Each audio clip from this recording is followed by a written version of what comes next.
Josh, you're fairly young. You're only 37 years old. You had a rich, I can say, career. Played for Scotland. Played 104 games for, was it Gloucester Warriors? Is it Glasgow Warriors. Glasgow Warriors. 109, correction. Yeah, so Wikipedia's wrong. It's always wrong. Yeah. You used to say I was 204. Is it?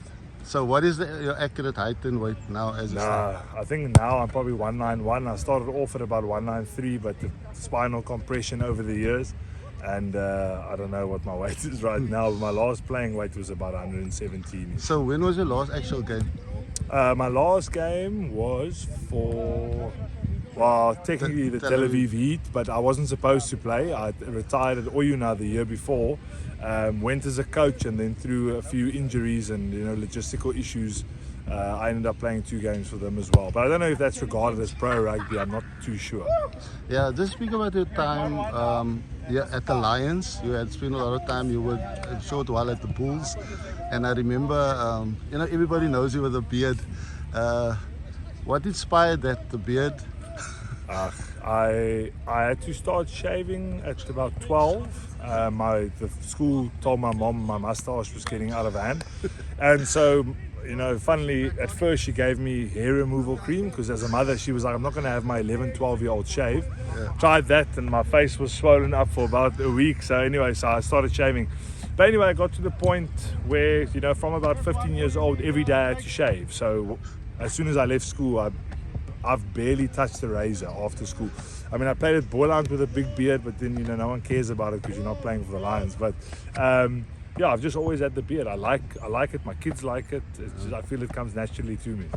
Yeah, and also like a trademark. It became a trademark, and then also once you have something that's a bit of a trademark, you also try and hang on to it. Yeah. And then obviously you went to France, you played, like you said, at Glasgow Warriors in Scotland, and then you qualified to play for Scotland, and then you played 2015 World Cup. Yes, I played, I was there for 3 years, so the rules have changed now. I think now the residency rule state 5 years before you're eligible. Back when I was playing it was 3. So I went over 2012, spent my 3 years there, and I actually, funnily enough, my eligibility date was the evening before my first game for Scotland. Wow. So I was in the squad even though I wasn't eligible. It was quite a funny experience, because I wasn't allowed to be on any of the media stuff because I wasn't eligible. Yes. So I'll be training there, but I wasn't allowed to be on pictures or anything. Yeah. But it was a good experience. Obviously, playing international rugby is something I think most kids who play rugby dream about doing, and I was lucky enough to get that opportunity. And yeah, it was a obviously out of this world experience being part of the World Cup. There's good and bad to it. I'm not going to stand here and lie and say it's all the best thing in the world. There are some tough times, especially with traveling. You're away from your family for about 17 weeks at a time, and it's quite tough when you've got little kids. But it's the relationships you make. I'm still on groups with all my Scottish mates, and they all become coaches now, and we still enjoy each other's company when we can. When they come to the URC, is great now for me because they tend to come here every second year. Yeah. So I get to see them here in Cape Town and have a bit of a beer with them and whatever. You mentioned the URC, obviously teams like the Scottish, the Welsh, the Irish teams. In your opinion, has it been positive for the South African teams to play against them up north? I think it's positive. I think it's positive from the perspective that they're getting exposure to something new. I think anyone in sport, whatever code it is, the first thing they'll tell you is if you don't test yourself against the best, you'll never become the best. Yeah. So I think that integration of the sport is great. My only concern with the URC initially was there's no traditional values in the game. There's no traditional meaning to these fixtures. Like the Stormers playing the Bulls, there's a huge history and tradition to it, and that's part of the reason people go watch it. And my feeling initially when I heard the URC was going to go global was that there wouldn't be that personal aspect to the games, but it seems that people have really enjoyed watching it. It's actually done better than what I initially thought it would do in terms of numbers and TV viewership. So it's obviously working. I've now heard some new rumors about it maybe going to change again. Possibly the English side's going to go into the URC, so I don't know what's going to happen there. Because that would probably mean we'd have to go back to the Sanzar model of playing against New Zealand and Australia. But yeah, I think from a rugby perspective, it is beneficial. I don't know all of the logistics around the politics, but yeah. Yeah, look, maybe the New Zealanders also, or some of the ex-players have come out and say they miss South Africa there. Obviously, you can see by the results and the standard with the Aussies and their sides. But anyway, just looking at the South African team under Rassie now since 2018, you played in the 2015 World Cup, the next one, 2019, we won. And I say we obviously South Africa and then two consecutively. Just your thoughts on how things have changed and what do you think is the change? Is it just Rassie or is it his coaching philosophy? What do you think? Selection policy or? I think you can't probably pinpoint one thing. I think if I had to make a bet, my bet would be that I think the cultural changes that he's implemented in the squad is probably the biggest difference. But I also think that came through learning for him. I was part of one or two Springbok camps back in the day where Rassie wasn't the main guy, but he was involved, and I think he had the time to observe what was going on. He had input there, but he had the opportunity to actually take a step back and look at it instead of being the head coach before he actually took over the job. So I think culturally he's nailed down exactly what that group specifically needs. I think Rassie's very in tune with what modern day players need. I was lucky enough to see in my generation almost a shift in mentality from very militant type training and stuff to far more research based stuff. And anyway, I think he's very in tune with what the needs are of the modern player. I also think he understands the South African psyche. I've even seen some of the coaches over in the Premiership who have a few South Africans playing there talk about how different the South African mentality is around rugby and culture compared to their nations. So I think he's got a very good understanding of that, and I think he manages that very, very well. I was lucky enough when I was at the Bulls, he came and he did a session, and I could just see the way that he interacted with us as players. He talks confidence into you. He wasn't even my coach, he just came for a session. And he makes you feel like you know exactly what you're doing. So, and also the other thing that he, the obvious change is there was always the issue about transformation, and nowadays that people don't even talk about it because players just came through naturally. They were selected, given opportunities, and if you look at a guy like Jason Colby, for example, he left the Stormers here, went up to France, and then Rassie brought him back, and look where he is now. I think transformation. If you look at the Varsity Cups, I'm lucky enough to coach up there as well. I don't think it should be a conversation anymore. I think that the natural talent and numbers that the teams are getting, I think it. What's the word that's eluding me now? It's a good showing of the diversity and culture in South Africa. I think also the rugby community is strengthening in all of the communities and cultural communities in South Africa. Back in the day, I felt that the transformation system, we've all got our own opinions on it.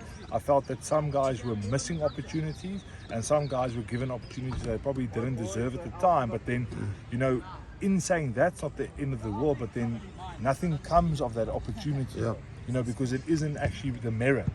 And then someone gets almost dangled a carrot and then all of a sudden it's away. So I think we're in a good space now. I don't think that's an issue anymore. And I also think, even just from looking at the schools here, so I was in this weird thing where I left obviously for 10 years to go overseas, and then I came back. And from when I left to where I am now, the diversity and culture everywhere in the country has changed completely. At schools, wherever you go demographically, living areas, etc. So I think we're in a good place. And then just on the field, we spoke about loose forwards earlier on. They're going now in a beer tour to Scotland. They're playing, I don't know where they're playing first, but Scotland, England, and then Wales. You obviously Scottish international, you played there. The Scottish, how do you think they will fare and how the Boks will do? Do you think they'll to have a whitewash? I think everyone's got a chance on their day. Yeah. You know, you just need someone to be off on a day. I remember when I was playing for Scotland, you know, we caught England on an off. The one year they caught us on an off year and they beat us by 56 points or something. And the next year we caught them on an off day and we gave them 30 points, you know. Yeah. It was almost exactly the same sides. You took the field. It's just on the day, that's what happened. Yeah. So anything can happen on the day. I do feel if I had to go on statistics and performance and what I've seen so far, I think South Africa should win all three of those tests. I don't think English rugby is in as strong of a position as it was maybe at some stage under Eddie Jones. Yep. Obviously they're building something new with a new coaching style, but I think we should win all three games. I think Scotland and England will probably be our tougher test, and I actually, if I had to give you some form of prediction, I think Scotland will probably be our toughest game. I think so. They, from playing there and from seeing what they're doing in the rugby now, you know, the URC sides are doing very well. They've got loads of talent coming through. They've got very good players in all positions. Depth, they'll never have the same depth as us. It's just not the case. But I think they punch above their weight at times, and I think they could do that against South Africa. But again, if I had to go on performance and statistics, I think that South Africa should take it. If you had to select a South African loose trio and now was available and fit, who would you select? Look, they've got Sia, obviously, that's going as captain, and Peter Steph. They probably select themselves, and then the key thing is the eighth man. That's a difficult one. Yeah, it's tough. I know he's getting a bit over the hill. I like Marcel Coetzee. I know he's not got the look in the last few, and you know, maybe he's not, you know, he's young, the younger version of himself, but I've always liked him. I like the way he plays for the Bulls still. You know, he's big, he's abrasive, but obviously, you know, I understand how the business works, and you've got to look at the youngsters and the youth coming through. For me, players that I really like is Evan Roos. You know, I've had the honour of meeting him as well. He's a lovely guy. I love Ulrich Lowe. I don't know the guy from a bar of soap, but I like the way he plays. He's hard. And then that Cameron Hannekom kid for the Bulls, I can't really talk too much on him. I've only seen really highlights in one or two games, but he looks like an absolute freak, you know, athletically. And then another kid that I like, but he's, for me, and again, you know, I'm maybe talking from a coaching perspective, he's probably got to add one or two things onto his game, is that Ruan Venter from the Lions. I think he's got all the physical attributes. I just think that he probably needs to add a little bit to his game in terms of softer skills and stuff like that. Yeah, that's quite a lot. And then there's some that in the squad that you haven't even mentioned. Like I know. Pepsi, I and don't some even know outsiders. A guy that I think maybe was unfortunate, and I know he's maybe not the type of player Rassie is looking for, was Achieva Daimani. He also came from the Lions. He's now at with the French team at Sia came. He's actually literally Rassie. I know Achieva quite well. I felt for him. I didn't even mention him in the conversation. I don't think he was ever regarded. I don't know. I don't know the ins and outs of it, but yeah, I think he's an exceptional player. I mean, athletically, what he can do playing loose forward.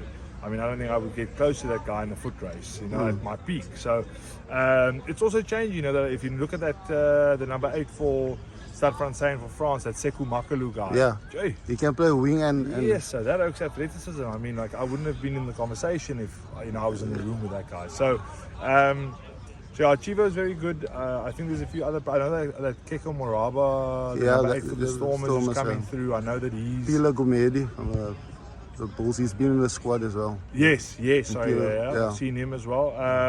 Yeah, so I mean, yeah, that's my 10 cents on it. I don't probably know enough. I watch far more schoolboy rugby these days. Yeah, and then just we touched on earlier about playing against the Irish, the Lucies, and that. Do you want to chat about that?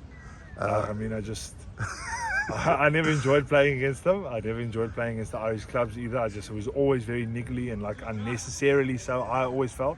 I was always quite a chilled rugby player. Like, I'd try to kill you in contact, but I'd always like smile and shake your hand and try and help you up off the floor. I believe I tried.